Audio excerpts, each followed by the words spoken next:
Hello. For the next book review, I thought I'm going to be reviewing China Miéville's The City and the City. This won a lot of awards. I think the most notable is Hugo. It won the Hugo with the Wind Up Girl novel.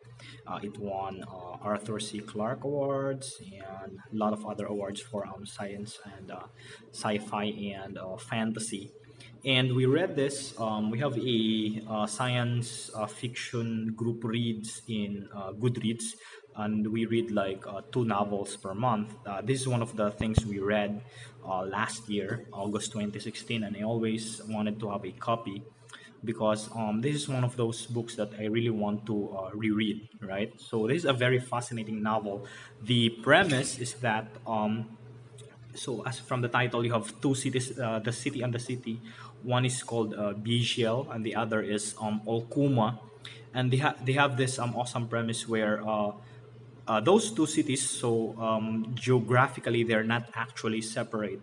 It means that they are located at the same location on the map.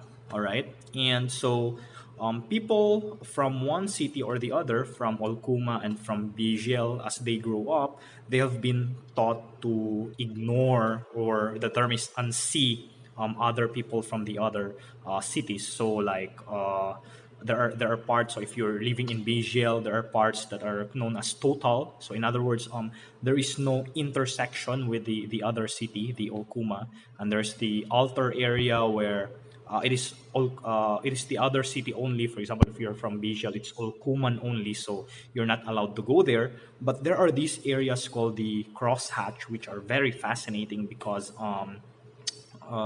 here people actually coexist from the different cities, but for some reasons, for some like unknown reasons, it is established in their culture that it is not allowed to interact or intermingle with these the people from other cities, even if you're just like inches away from them. And in fact, this act of interaction from the other city, comprises a crime that is worse than murder, right? So people from to help them to help facilitate that division, all Kuman and Biajal actually they have a very different way of dressing.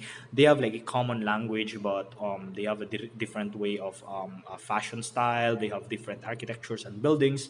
And in order to help them, so when you see someone, so you're not allowed to see it, so it has to like fade in the background, sort of. So if someone's you're talking with someone and then someone passes by from the other city, then no interaction is allowed.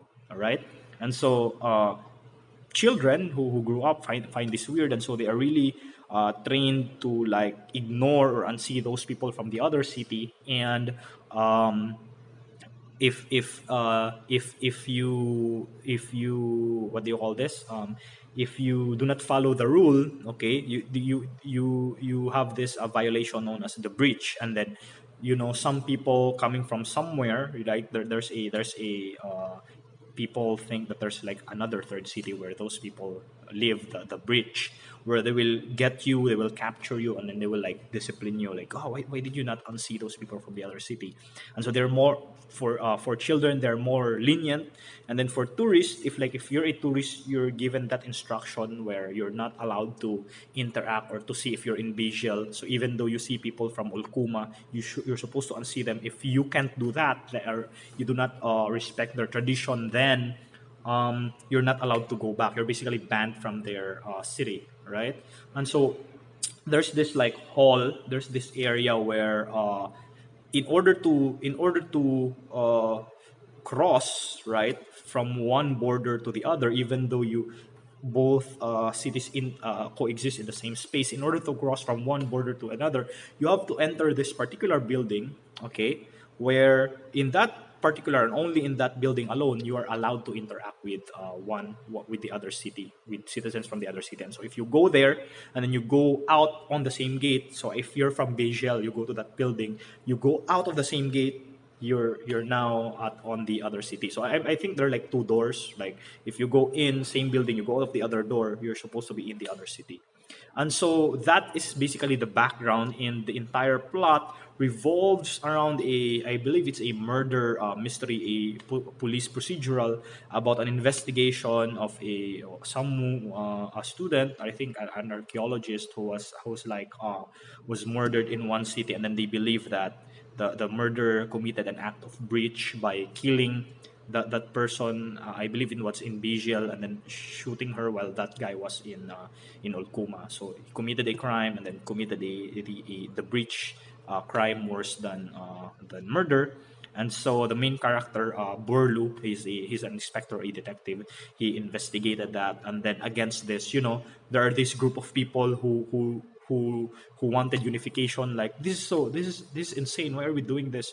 Other cities in the world, they don't have this. Why do we have this unsee? Why are our cities divided? So there are these people who are unificationists, but there are others who really wanted to preserve that. And you can really appreciate the means and ends, and what people can do, in order to preserve the culture that they were used to, right? So it's a very highly recommended novel, and I'm so excited to read this again. So I just got the hard copy. Now it's secondhand from literary haven, but I've been looking for this. Another work of China Miéville that I've been looking for for a long time now is Looking for Jake and Other Stories. Is an anthology of his, but this one is my first entry of China Miéville's work, and it's mind blowing. So I'm so excited to read this again. So this is The City and the City by China Miéville. Yeah.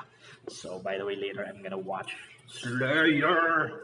Okay. So until next time, and let's read some more science fiction. Yeah.